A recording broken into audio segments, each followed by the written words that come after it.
இளைஞர்களுக்கு வேலை வாய்ப்புகளை வழங்கியதா திமுக அரசு?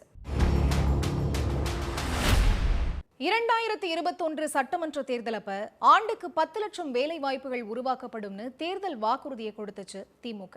அது தவிர அரசு பணியிடங்கள்ல காலியா இருக்கிற மற்றும் புதிதாக மொத்தம் 5.5 லட்சம் பேருக்கு வேலை வழங்குவோம்னு திமுக தன்னோட வாக்குறுதிகள்ல சொல்லியிருந்துச்சு.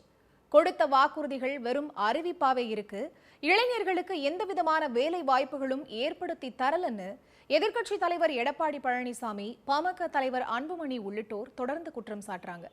இந்த குற்றச்சாட்டுகளுக்கு அரசு மற்றும் தனியார் துறைகள்ல இளைஞர்களுக்கு உரிய வேலை வாய்ப்பை ஏற்படுத்தி தந்திருக்கிறதா திமுக சொல்லியிருக்கு. திமுக ஆட்சி முடிகிற இந்த தருணத்துல எதிர்க்கட்சிகள் வேலை வாய்ப்பு பிரச்சனையை பெரிய அளவுல பிரச்சாரமாகவும் முன்னெடுக்க துவங்கியிருக்காங்க. இந்த விவகாரத்துல எந்த தரப்பு சொல்றது உண்மைன்னு பார்க்க வேண்டிய அவசியம் ஏற்பட்டிருக்கு. சொன்னபடி வேலை வாய்ப்புகள் வழங்கப்பட்டிருக்கா? எதிர்க்கட்சிகளோட குற்றச்சாட்டுகள்ல உண்மை இருக்கா? வேலை வாய்ப்பு வழங்கி இருக்கிறதா? அரசு தரப்புல சொல்லப்படுற புள்ளி விவரங்கள் என்னங்கிறது தான் இந்த ஸ்பாட்லைட்ல பார்க்க போறோம். 2021 தேர்தலின் போது வேலைவாய்ப்பு வாக்குறுதிகளை வெளியிட்டது திமுக அரசு துறைகள்ல காலியா இருக்கிற 3.5 லட்சம் பணியிடங்கள் நிரப்பப்படும்னு, புதுசா 2 லட்சம் பணியிடங்கள் உருவாக்கப்பட்டு மொத்தம் 5.5 லட்சம் பேருக்கு வேலை வாய்ப்புகள் வழங்கப்படும்னு சொன்னது. இது தவிர அப்போதைய எதிர்க்கட்சி தலைவராக இருந்த ஸ்டாலின், திமுக ஆட்சி அமைச்சா ஆண்டுக்கு 10 லட்சம் வேலை வாய்ப்புகள் உருவாக்கப்படும்னு உறுதியளிச்சிருந்தாரு.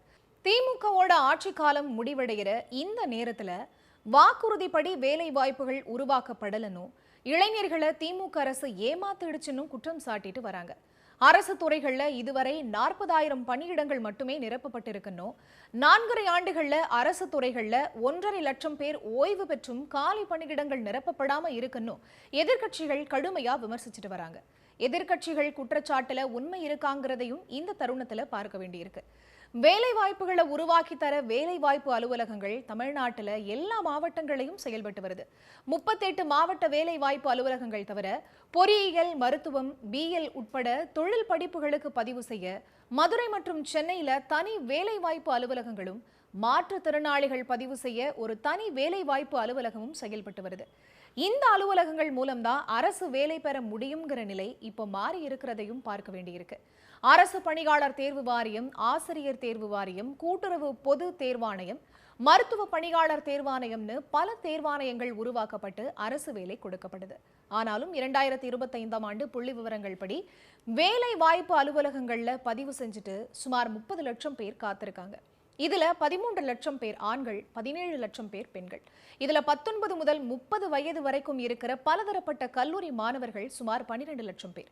இப்போ இந்த அலுவலகங்கள் வேலை வாய்ப்புகளை வழங்காம தொழில் நெறி வழிகாட்டும் அலுவலகங்களா செயல்பட்டுக்கிட்டு வருது. இந்த அலுவலகங்கள் மூலமா கீழ்நிலை அரசு பணிகளுக்கு மட்டுமே வேலை வாய்ப்புகள் வழங்கப்பட்டு வருது.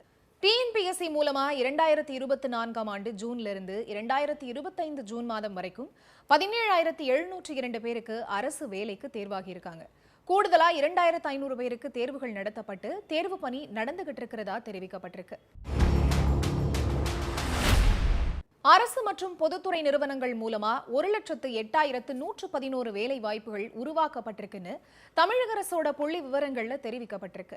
மேலும் திறன் மேம்பாட்டு கழகம் மூலமா பயிற்சி கொடுத்து 3,28,000 பேருக்கும், தொழிலாளர் மற்றும் வேலை வாய்ப்பு துறை மூலமா நடத்தப்பட்ட வேலை வாய்ப்பு முகாம்கள்ல தனியார் துறைகள்ல மட்டும் சுமார் 3 லட்சம் பேருக்கு வேலை வழங்கப்பட்டிருக்குன்னு அறிவிக்கப்பட்டிருக்கு. மொத்தமா சுமார் 7 லட்சம் பேருக்கு வேலை கிடைச்சிருக்கிறதா அந்த புள்ளி விவரங்கள்ல சொல்லப்பட்டிருக்கு. இது தவிர தொழிலாளர் வருங்கால வைப்பு நிதி பதிவு செய்யப்பட்ட எண்ணிக்கையின் அடிப்படையில் 2021 2025ஆம் ஆண்டு வரைக்கும் ஆண்டுக்கு சுமார் 12.5 லட்சம் வேலை வாய்ப்புகள் உருவாக்கப்பட்டிருக்கிறதா பார்க்கப்படுது. கூடவே 2026ஆம் ஆண்டுக்குள்ள 75,000 அரசு பணியிடங்கள் நிரப்பப்படும்னு தமிழக அரசு தெரிவிச்சிருக்கு.